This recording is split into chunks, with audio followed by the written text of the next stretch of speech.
So on Epic Games Launcher, while downloading different games like Fortnite and more, you can get this error of MD-DL0. So the fix is quite simple. You need to go to File Explorer. You need to go to this PC. You need to go to local disk C. Go to Program Files.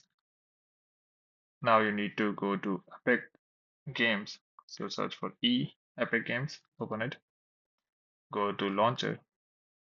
Go to Portal. And now go to Config. And here you have default engine. Right click this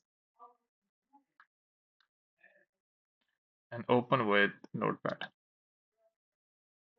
And once it is open, under the HTTP, you would find something like HTTP timeout,